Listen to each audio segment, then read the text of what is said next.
Hello and welcome to the Romance Track here at Continual. I'm your host, Gail Z Martin, and tonight we are talking about spring love and spring romance and what it is in the air that brings everybody together. So before we get started, let's let our panelists introduce themselves, starting with Hildie. Oh, well, hi everybody, I'm Hildie McQueen. I'm a USA Today best-selling author, and I write historical Highlanders like that hunk, this way behind me.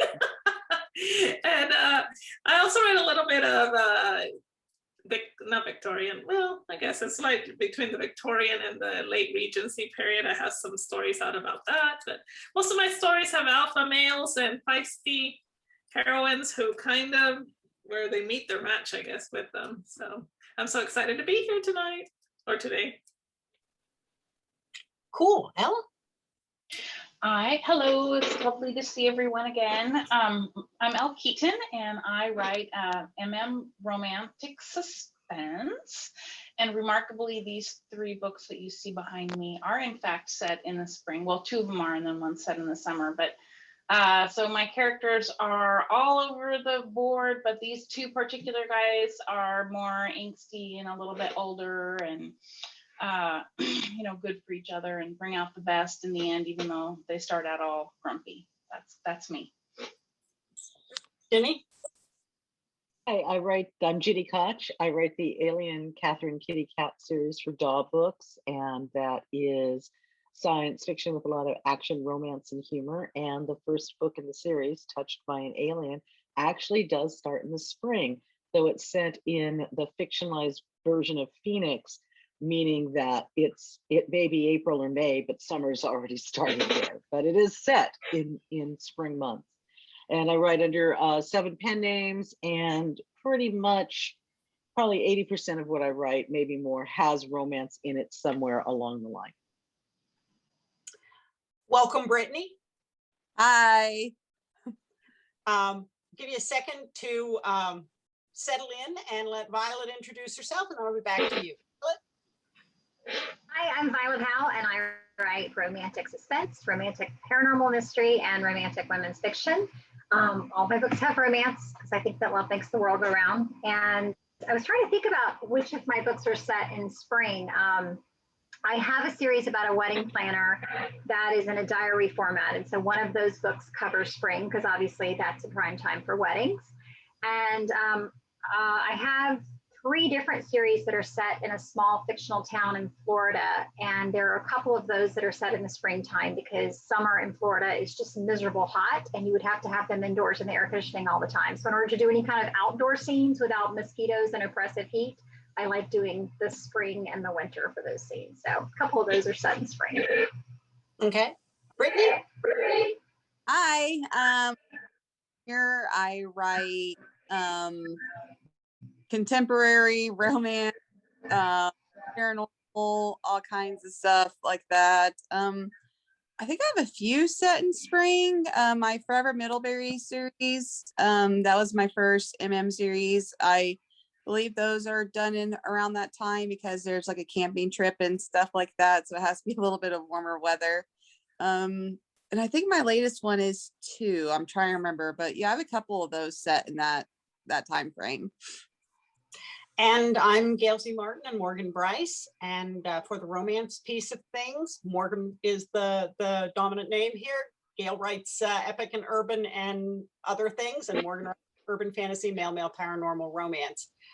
I generally have series with established couples and evolving relationships. So sooner or later, they all have at least one book set in the spring because, the year rolls on. So what is it about the spring that makes our thoughts turn to love? Is it just that we're all really tired of being cooped up, which I think everybody can relate to? Or, finally we get some flowers and some sunlight and everybody is ready to go out and find a mate? What do you think, Violet? I think you definitely nailed it with, I think at the end of winter, like even though in Florida we don't have a definite winter, but I think everybody everywhere, it's a more drab time period. And I think as we start emerging from that and everything's turning green and there's flowers and the temperature becomes more pleasant and everything just kind of seems more hopeful and fresh and new. And so I think that lends itself to looking for love or looking for romance or being hopeful about someone that you meet or a new relationship. And I think that, you know, when we have been cooped inside or we've kind of like gotten through the winter, then you're more adventuresome. You're a little more willing to take a chance or be adventuresome because you've been, you know, you've kind of been cooped up or you've kind of been bored. So I think that's why. Hildie? Is it my turn? Yes. I'm sorry, I kept hearing an echo. I was just trying to think. I was trying to look something up. I know that in my Western books that haven't written those in a while, but I have a brides for all seasons, and so I was trying to think because it's winter, and then the February bride is love, but the third bride is Easter. And it's Esther, an Easter bride, and that is set around April. I do have also Luciola, Lucky Bride, and she's set in March. So I guess those two books are pretty much springtime. But what I think, when I think about spring, I always think about it makes it easy for some reason with the, you know, flowers coming out and the weather getting a little bit warmer, depending on where your stories are set. It makes it easier to do outdoor scenes. And to me, outdoor scenes can be very romantic. And so there's something about spring that makes you want to have those kind of scenes where people go outdoors and do these activities because they're after being cloistered, especially if you write historical, which I write historical. Those people didn't get to go out much until it started getting warmer. So it's always exciting to write those scenes where they're finally coming out and they have especially in the historical Regency, they start having the balls and people, you know, doing all the things. And so historically, it's a lot of fun. The spring season is one of the most fun seasons to write.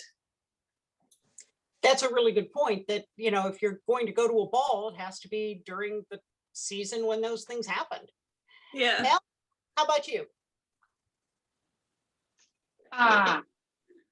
That's such a good question. So I write, you know, all of my stuff is set in Washington State, and I would say that I write outside all the time. I mean, outside scenes, because we can't not go outside. If we choose here in Washington State, I mean, global warming, but you know, to not go outside when it's rainy or dark, you know, we're never going outside.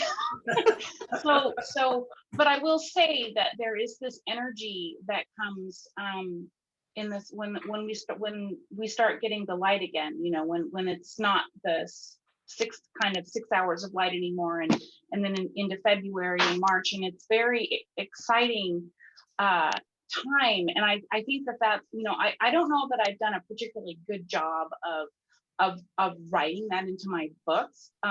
Maybe I have with the energy of it, but I think I really do believe, like, and all of a sudden people are like, they're willing to get their hands out of their pockets and hold hands and not have them be all bundled up and hidden away, even if they, you know, had been going outside. So I do think that, you know, and as Hildie said, you know, it's like, and Violet too. I'm sorry. Yes, Violet.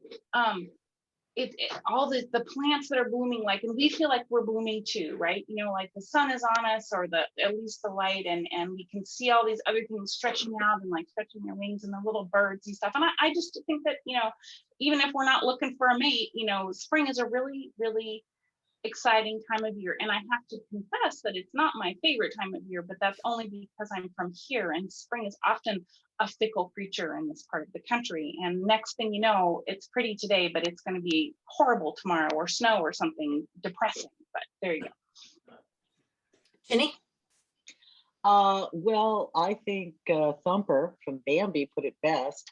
In springtime, everybody's Twitter pated, and that's kind of fun to have going on.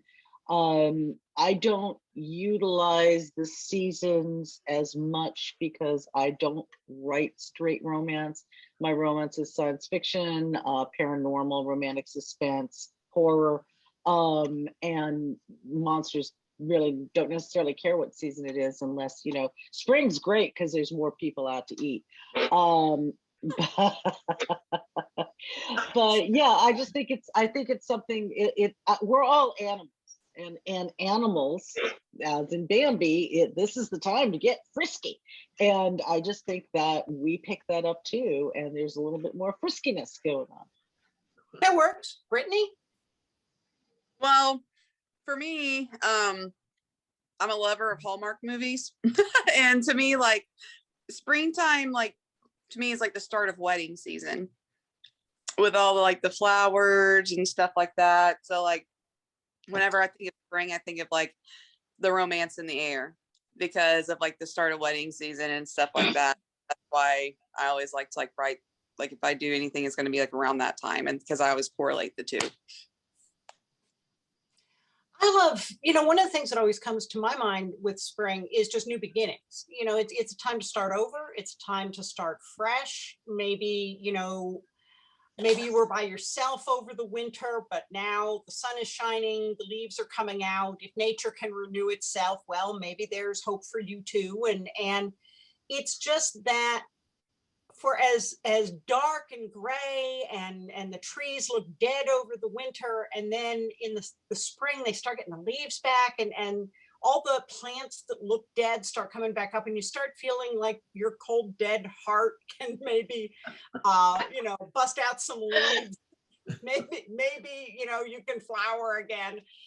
And I think it's a great time to set a romance where people can find a second chance, take another chance on love, see if they can get something to grow. All of those things just seem very natural in the spring, a little harder over the winter for all those reasons that people have mentioned. We tend to romanticize the spring. Brittany brought up the idea of it being the wedding season. And I don't know if it's quite as locked in as it always was for a while, where June brides, that was just the thing. We have so much more to choose from now. But, and Hildie mentioned the idea, if you're writing historicals, that there was a certain social season, and there would be things going on that if you're part of that group, that's part of your calendar and how the world works.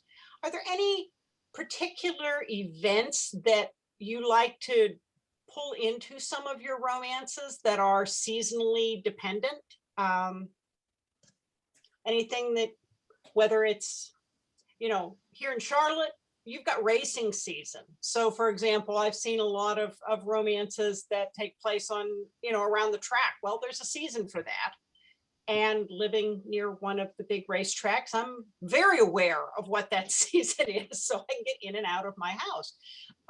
But there are things like that all over the place. Anybody use any of those things? Or Hildie, can you start us out by telling us a little more about how that social season works in the historical arena? Not so much in Scotland, which I write a lot in, but I know that in English, back in the Regency periods and the Victorian periods, they did have some festivals, and of course for the holidays, and then they had a New Year's, but then it kind of went dormant for a while until the spring, when the spring season, and there was of course, like the earth and the flowers. It was when the girls, the young girls, the young ladies, I should say, that were coming of age came out at these balls, and they were presented into society. So it was like a big deal. So it's so fun to incorporate those things into any story. And of course, you're going to throw a little, kink in there sometimes, where the girl that's coming out, maybe her older sister is ruined and never came out. So then she attracts all the attention of the ton. And in the Scottish, because of the different, I'm trying to think of the name of it, and it's like right here, but during the spring, there was this thing where it was an outdoor festivity. So of course they were celebrating that the weather was warming up, and usually it was done at a loch or a river, and they had this thing where the women got to pick a guy. It was kind of like Sadie Hawkins, but I can't remember the name of it. And so if they chose a guy, they could go take him and make out with him. And it was like free. It wasn't like the ruined reputation or anything. It sounded like a really good time. good way to celebrate spring. And I'll have to look it up because I hate that I can't remember. Now, But I were was these just single ladies, Hildie, or could anybody just get a free pass on I think that? it was only single ladies. I think it was only the single girls that could do that. And the Scottish were a lot more less inhibited than the British, who, considered them savages. But it sounded like they had way more fun. But to me, that I love writing those kind of things into the books because it just, for some reason, I tend to stick a lot to summer, fall, and winter. And then I'm like, now that I think about it, there's a lot of stuff that happened in the spring that brought, good settings for stories. Elle? I was sitting here thinking about this question, and I realized that I honestly have never written really anything specific in. I mean, like I could, here in Washington or in Seattle, boating season starts mid-May, and that, I could write that in. But weather is almost a third character in my book because I do write a lot about the weather, but I tend to focus on, I tend to use rain and storms and that kind of thing as my little like extra oomph, so there is, I agree with what everyone has said about spring and the rites of spring, but I just haven't written them in so much into my books, and I'm not sure if that's because I write male romance. I mean, I don't tend to think about, I tend to like do what I think is from the more of the male point of view. Now maybe I'm completely off, right? And I should maybe reconsider and think about writing a few more traditional events into my book. But also, like I said, here in Seattle, we don't do a lot of outdoor stuff until late spring, like almost late May and June, because it's just such a mess here and it can be just awful. We've had it, I mean, everyone has terrible weather, but anyway, so that's my take. Okay. Brittany? I usually like make up fictitious towns, so I never really think of anything big to like put in there or anything seasonal. I mean, in one of my books, because I write male like Elle does, it was a single dad and he went like on a summer vacation with his son, but other than that, I really don't think to include anything like that, which is funny because I live in Indiana and one of the biggest things they have is the Indianapolis 500. So you think I would think to include something like that, but no, I've never really thought about it or like include anything like really seasonal, just like a summer vacation or something here or there. But now you got me questioning it. I should do that for another one. Ginny, and I see you have a requisite Zoom cat with you. This is His Highness Lord Evil, and he would like everyone to know that he is the basis for all my romance. He says it's him, not my husband. He looks very. He is my old man now. He's almost 18. Wow. And Oh, wow. yeah, so when he screams, mommy has to pick him up.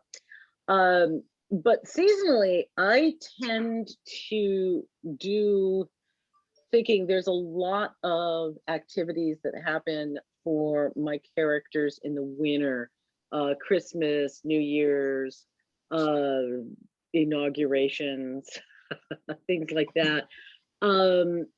Though, as I've been thinking about it, in book 3 in the Alien series, Kitty does get married in spring, but she gets married in Las Vegas. So the Southwest doesn't do spring in the same way as a lot of other places, because it's very deserty, and desert does have blooms and everything else, but it doesn't bloom. I'm in Georgia now, for example, and it's a riot of green and color everywhere, and the Southwest doesn't have it in the same way. And that's really where I grew up. So my mindset isn't like, wee, it's spring.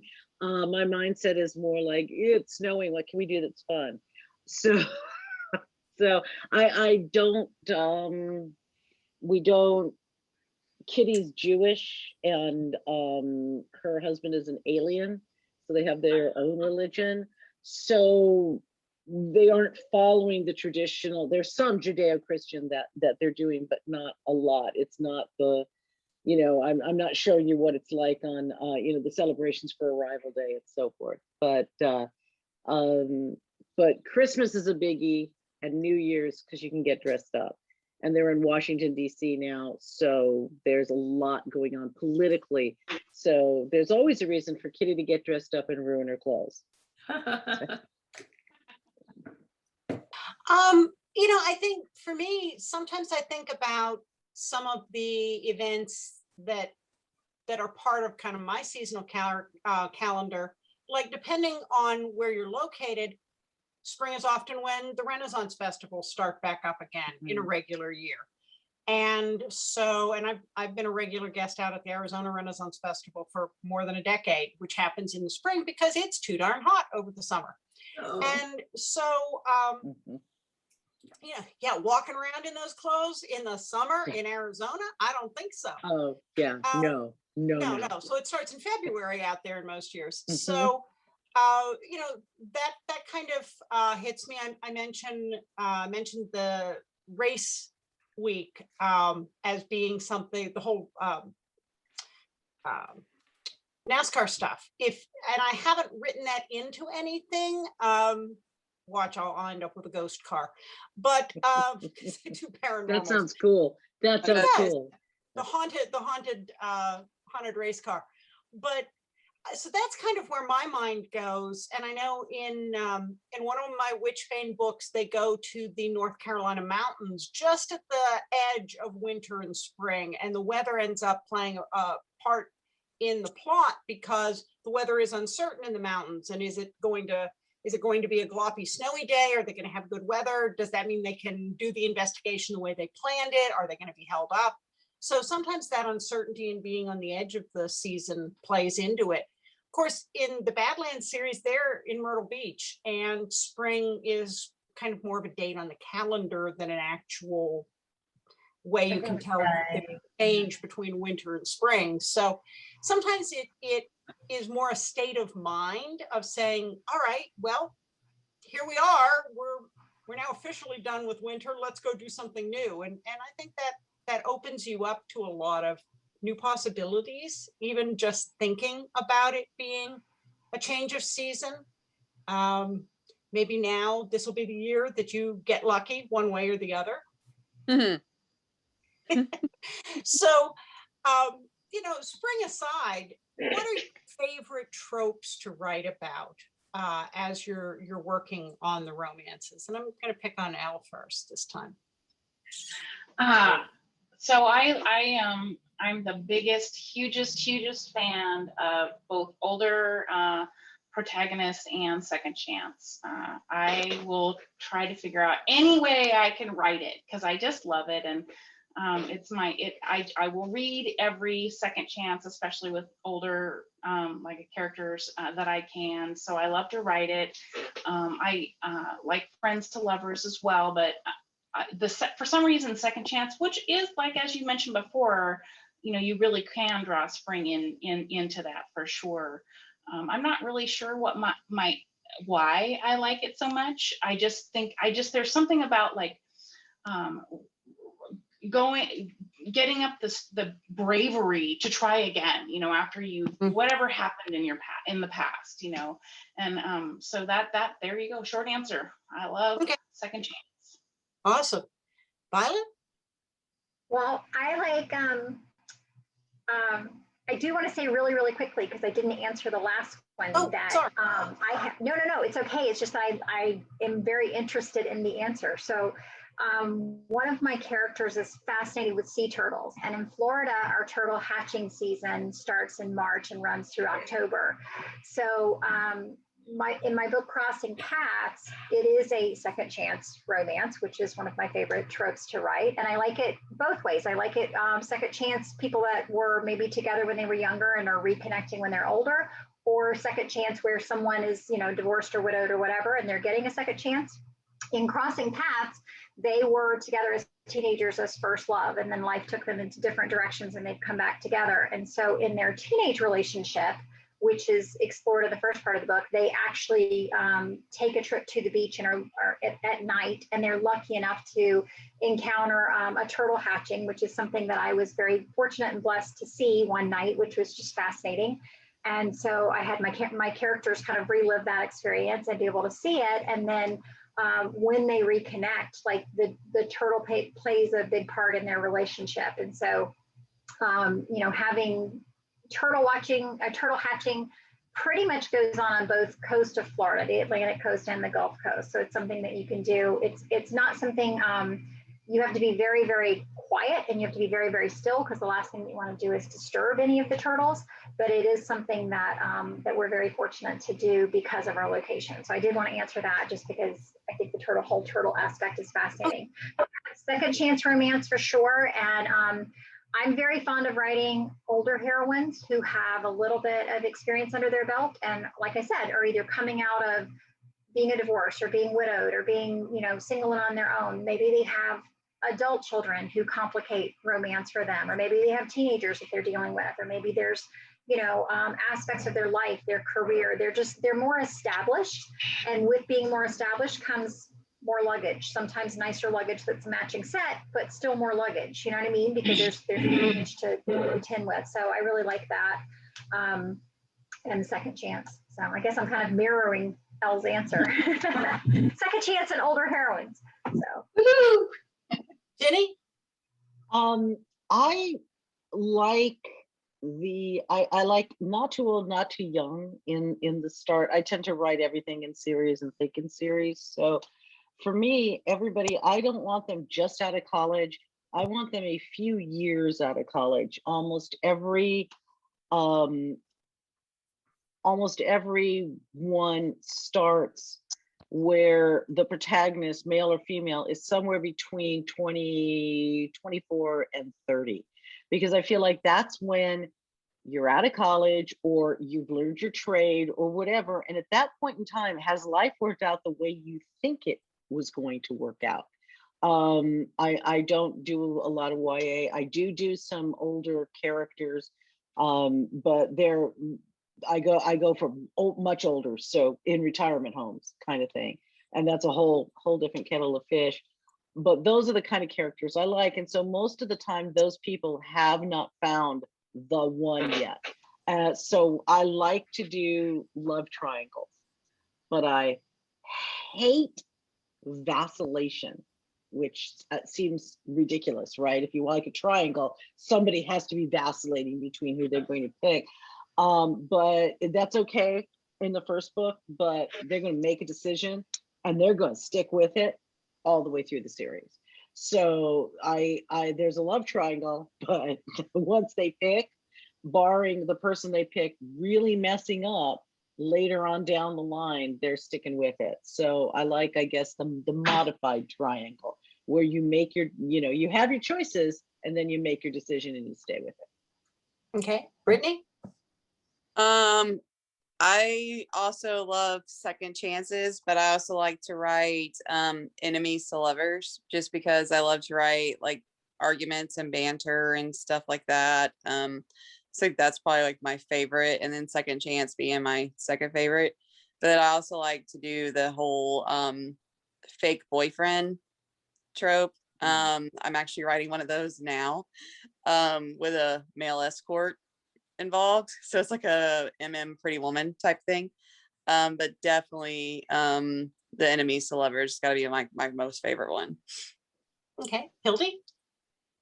I think my favorite trope is I kind of put it together, and it's kind of I just started realizing this not that long ago, that I write love at first sight, enemies to lovers. In other words, they don't want to, but as soon as they see each other, they kind of feel that connection, that attraction, and they fight it, especially because they don't like the person. It's like, of all people, why do I feel so attracted to this person? I don't like them.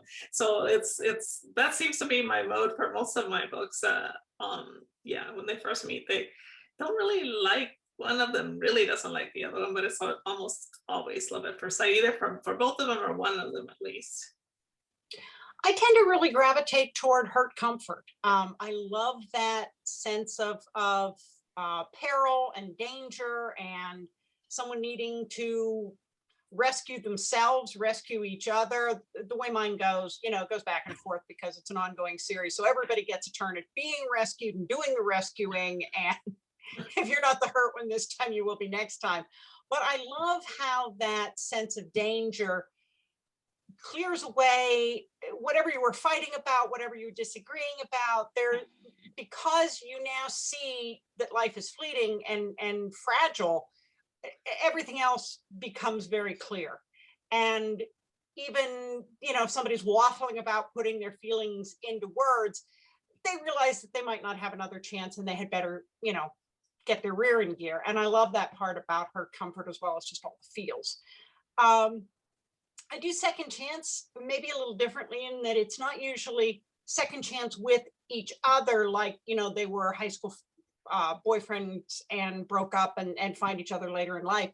More that, you know, they've been hurt, they've been disappointed, they aren't sure they can trust anybody, but they're kind of lonely, and they meet this person, and then because they have that baggage, it's harder to trust. And I love the dimensionality that gives someone, because I think we've all been there at one level or another. And so even if they turn out to be fated mates, like in my Shifter series, it doesn't mean they're going to jump on board the crazy train just because biology says, hey, this guy is for you. You know, they've been burned before. They want to make sure that this works. And I love that getting to know each other and deciding, do I want to take this risk? What's worse, taking the risk or not taking the risk, and working through that. And it's different for every couple, and that's the fun part. Yeah, it is. Is there a trope that you enjoy reading that you haven't written, or a trope that you've thought about writing but you just haven't gotten around to yet? Elle? Oh man. First, I want to say that you've made me think about some things in my current book, so that's good. Glad Thank to you. be helped. I mean, yeah, no, seriously, no idea. I really want to write a real enemies to lovers, but I'm terrible at it because they look at each other and they fall in love, and I'm like, dudes, no, this is not supposed to happen. You need to hate each other. They're like, no, we don't hate each other. We love each other. It's perfect. We're gonna make this all work out. So yeah, I want to write a real enemies to lovers, but I just haven't figured it out yet.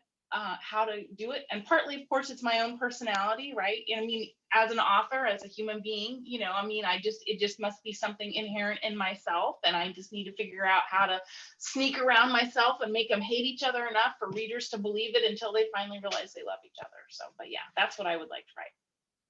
Okay, Jenny? I tend to write, when I do it, I write lovers to enemies.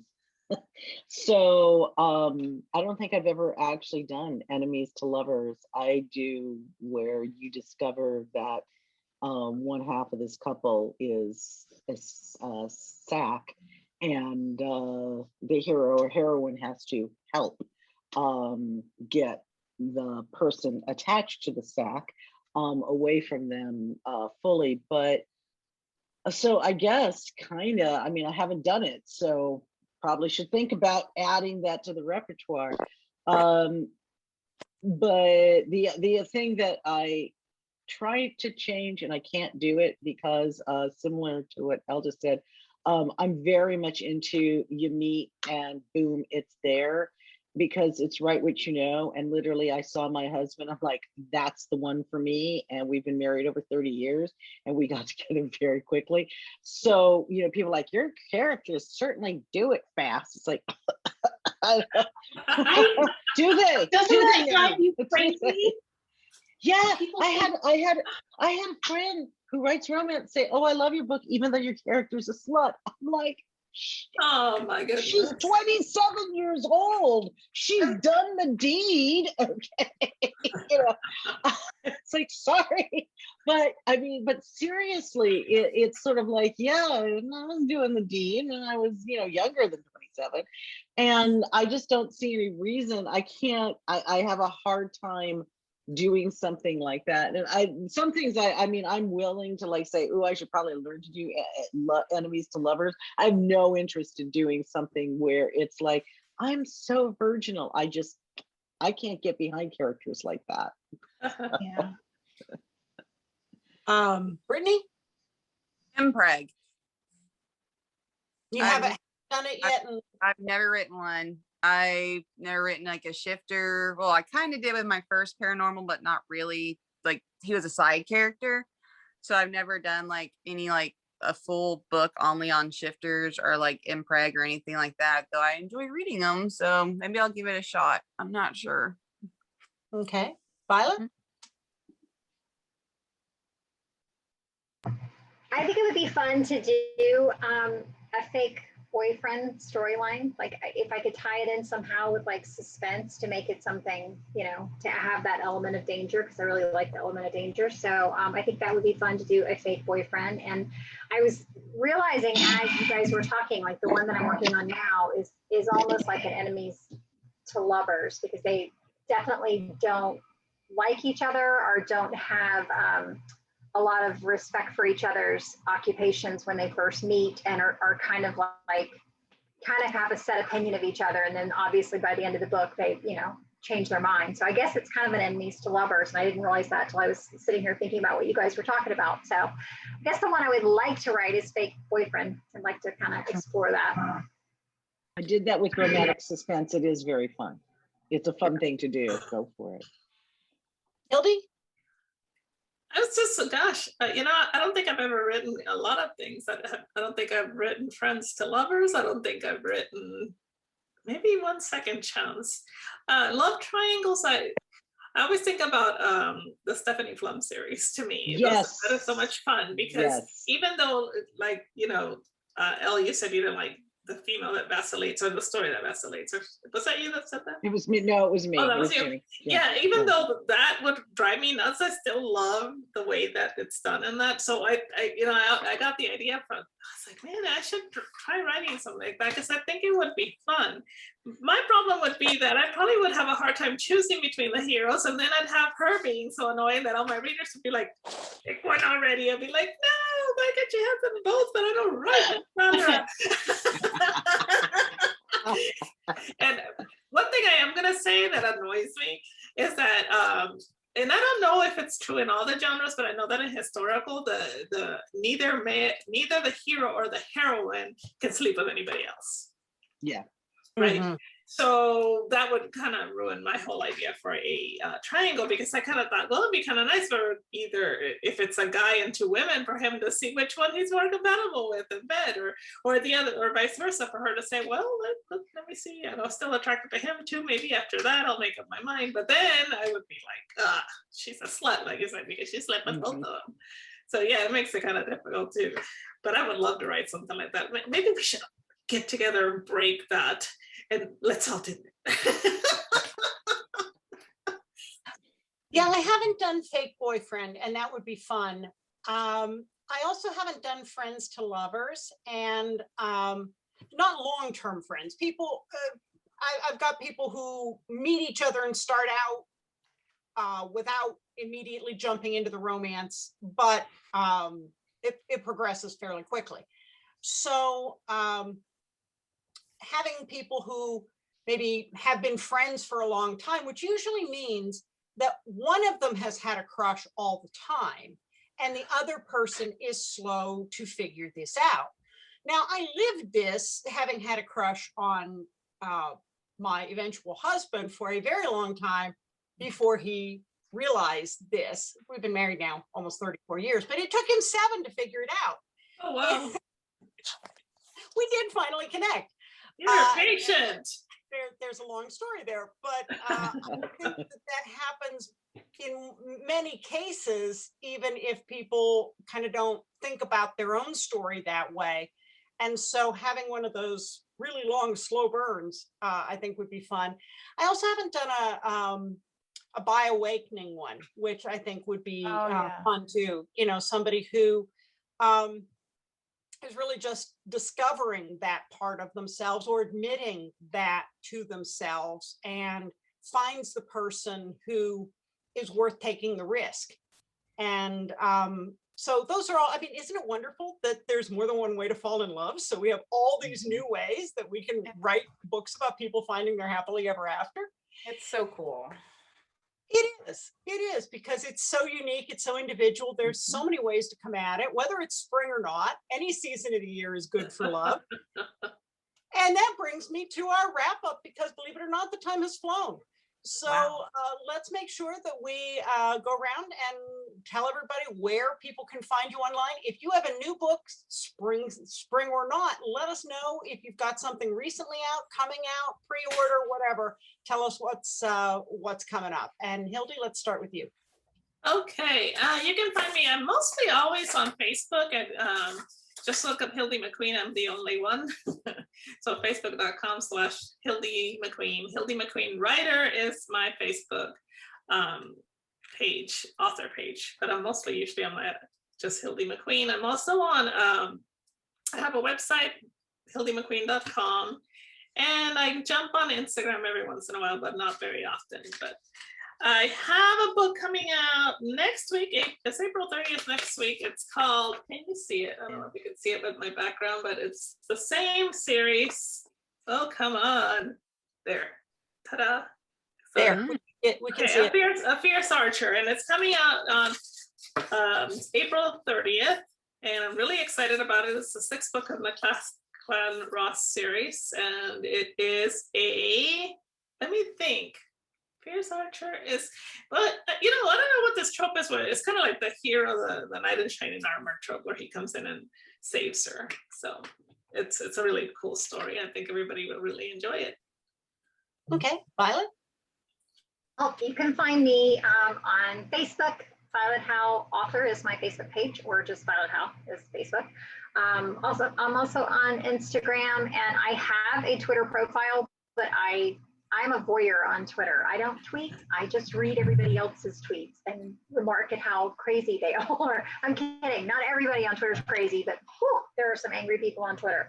I have, my latest release is actually the first book in a new series that is set in my small town of Cedar Creek. I do small town romance, small town mystery, and small town suspense, all in the same little town, so that the characters can all intermingle and we get to visit with old friends.